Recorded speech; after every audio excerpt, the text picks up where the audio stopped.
Welcome to day 2 of our journey on the extraordinary Route des Grandes Alpes.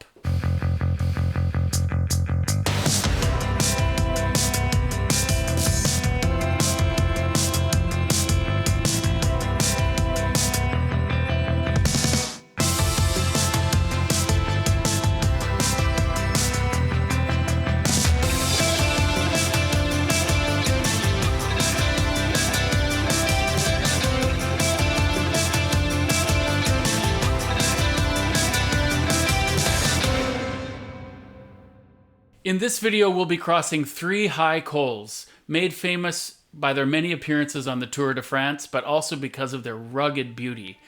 Col de iseran, Col d'Izoard, and Col de Vars. We'll also be forced to make some emergency itinerary changes because of some wicked and wild weather, so stay tuned for that. On this day, we'll spend most of it ascending a single pass, the highest paved road in the Alps, Col de iseran. From our start point, this is a massive 46-kilometer climb. It's a beast, but also easily the most spectacular col on the entire route. In total, today will be 103 kilometers with 2,400 meters of elevation gain. And it'll be a very long day at 6 hours and 50 minutes time on bike.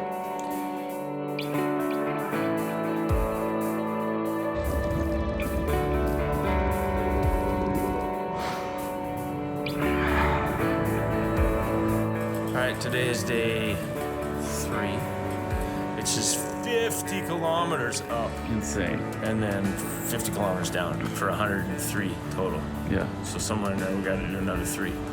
Probably to the bike shop and back. It's going to be awesome.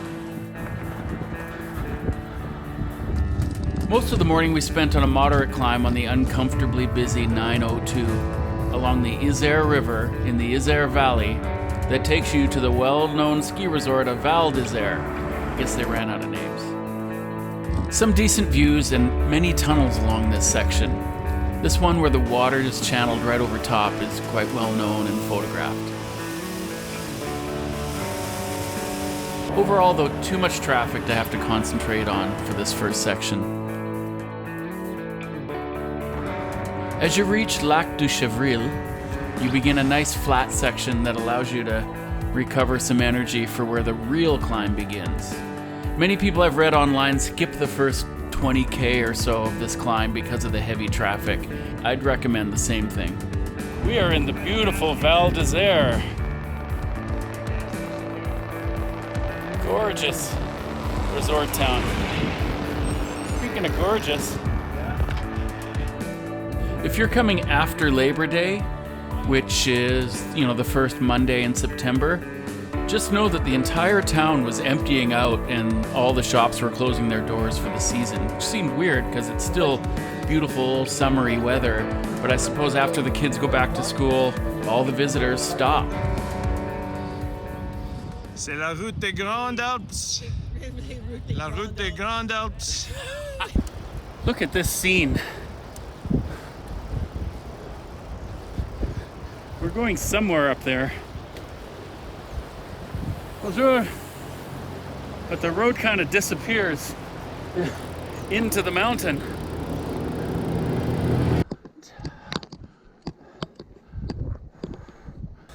Once you come off the valley floor, for the last 11 kilometers or so, the real work begins. And I was drawing on every little bit of mental strength I could find because you're very exposed in this section to the sun and wind, and it pitches up and it just becomes a long, long grind. So I was just concentrating on how fortunate I felt to be here on this day in such beautiful weather, in such a majestic setting.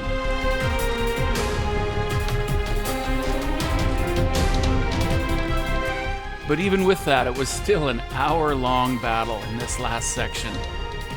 And I had to take plenty of breaks, short little breaks, just catch my breath, get back in the headspace I needed to be in, and keep going. Finally, after the last real switchback, the road opens up in front of you and you can see your target. Even though it's still a couple of kilometers, it's a huge emotional lift.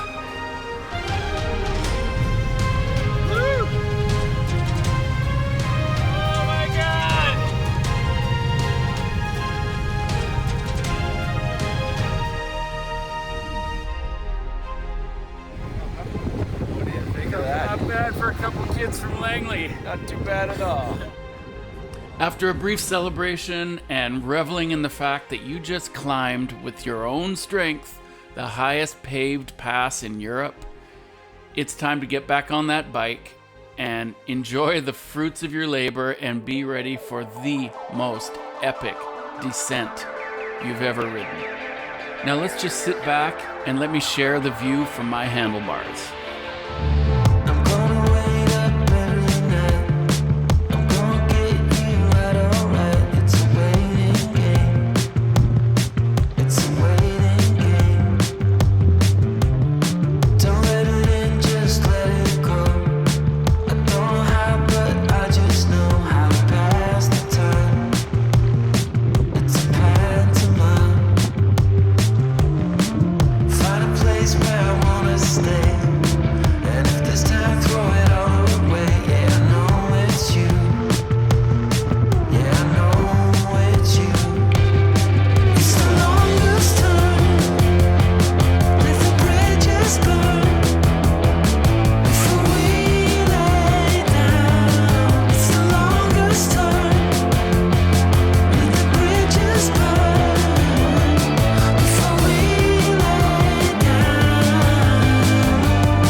Once we arrived at the bottom of l'iseran at Bonneval-sur-Arc, we still had some work to do with 42 kilometers to Modane, but it was on the gently descending valley floor, going through some beautiful towns and the awesome Victor Emmanuel Fort. Friends, countrymen, Great well success. done today. Good success. Great success. Santé. Col de l'iseran.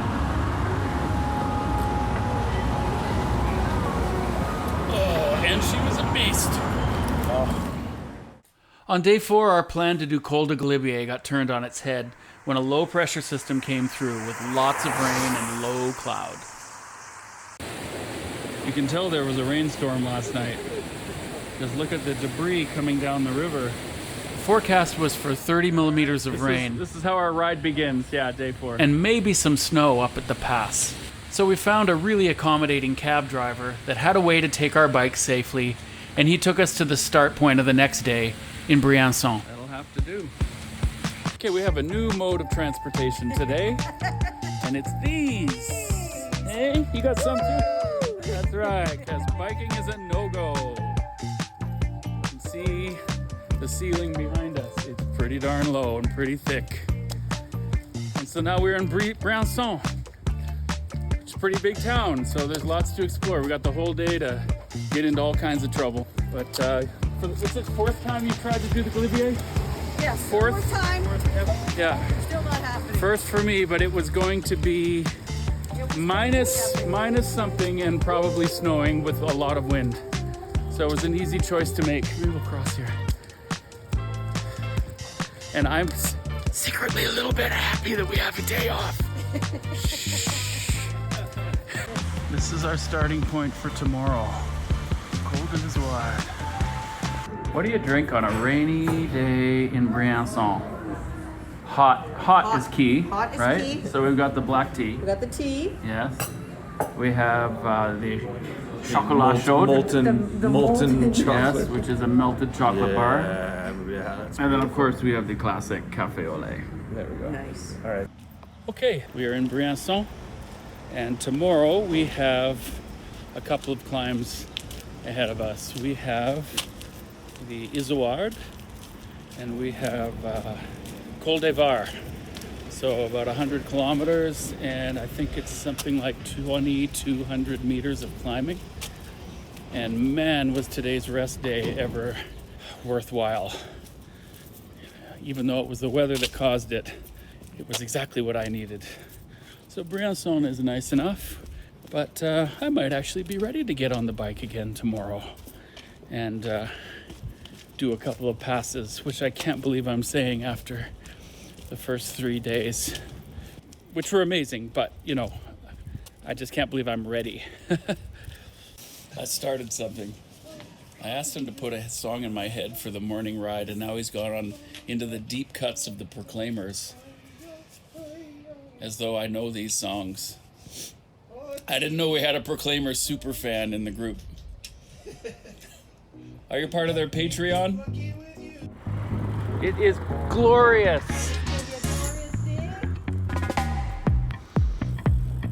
Ready to have some fun? Yep. And we're ready to climb right out of the gate. No warm-up permitted.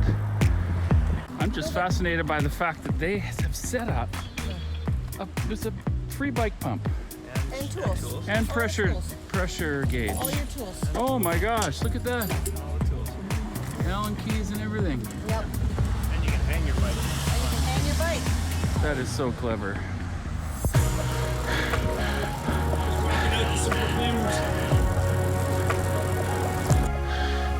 We are climbing above Briançon. Looks like we've reached the city limits. So we got about 14 kilometers to the top of Col de Vars, and I'm feeling like, I definitely should have brought 2 water bottles. I pared it down to 1 on my bike because I have that frame bag that's kind of clogging up the section where you'd put another one. But I'm finding myself thinking ahead to like, how far to the next water fill up? Which you don't want to do. You just want to be able to drink freely all the time and not even consider rationing. I do have a backup plan that I haven't really employed yet, and that is that I have a what do you call it, a water sack in my bag. Why can't I remember what they're called? Write in the comments. A bladder, a water bladder. That's what it is.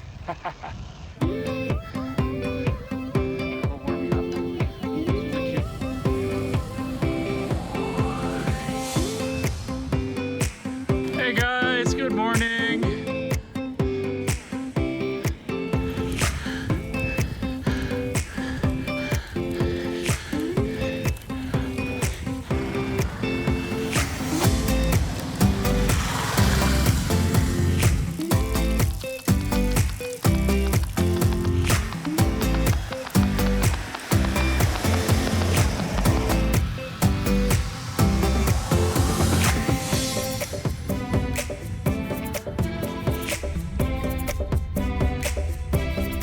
I just switched from the main tank to the reserve tank. Just about on fumes. Let's go.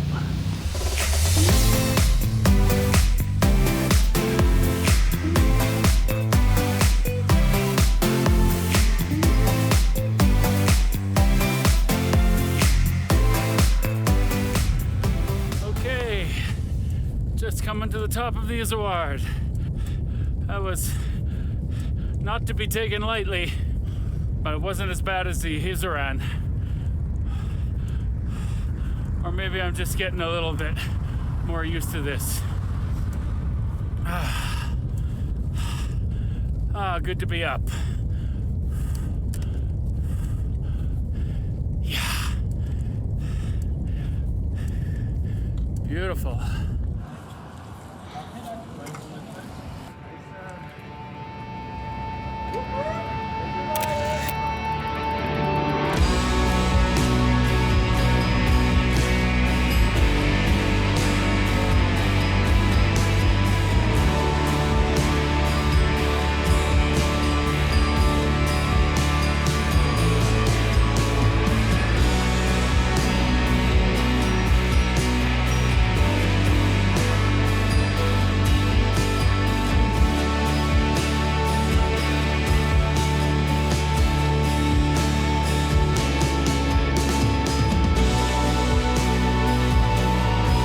The long and breathtaking descent down izoard was perhaps the first time I'd allowed the thought to creep into my head that, hey, you know what? I might finish this thing.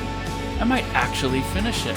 And yeah, I'd always been optimistic, but I think there was a turning point after this climb where I felt like I didn't have to stay in the moment and I didn't have to worry so much.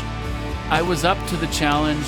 I'd already proven to myself that I could do it, and now I could kind of sit back and enjoy the last few days of this journey, knowing that none of the climbs were going to be harder than the ones that we'd already done.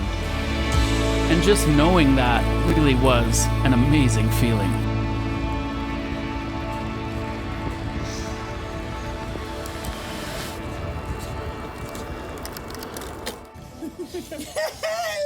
Gorgeous. Hi, gorgeous. Hello. Hello. He's like just strong though, right? Like. Oh, yeah.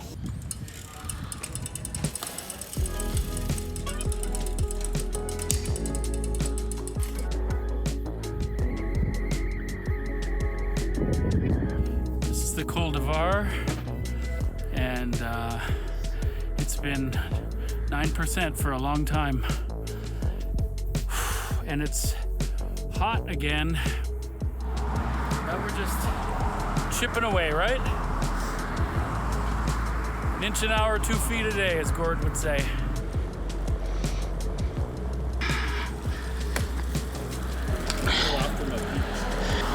That's where I'm going.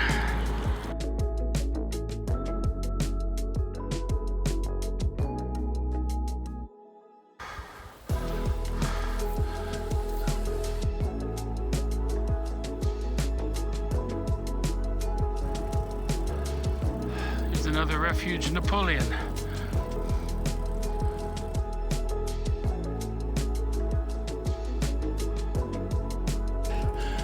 Howdy, partners. Oh, 2 partners. Wow. What a treat. Okay, we just had a lovely meal in Barcelonette. That place right there. And end of another long day. And now we set off tomorrow into a more remote part of the Route des Grandes Alpes. So we have to make sure that we have all of our supplies. We have to have a lot of water. It's 75. It's only 75 tomorrow. What do you mean, kilometers? Oh, wow! So it's That a is short so good. day. But let's still leave nice and early, so maybe we get there at 3. And it's only like Wouldn't that be good? it's like 1.5 times. Oh, we end with the climb. That's a new concept. Well, that's the end of part 2 of our Route des Grandes Alpes ride. Please subscribe to the channel where we complete more adventures like this one, including the last installment in this series where we complete 5 more cols on our way to finally reaching the Mediterranean. Take care.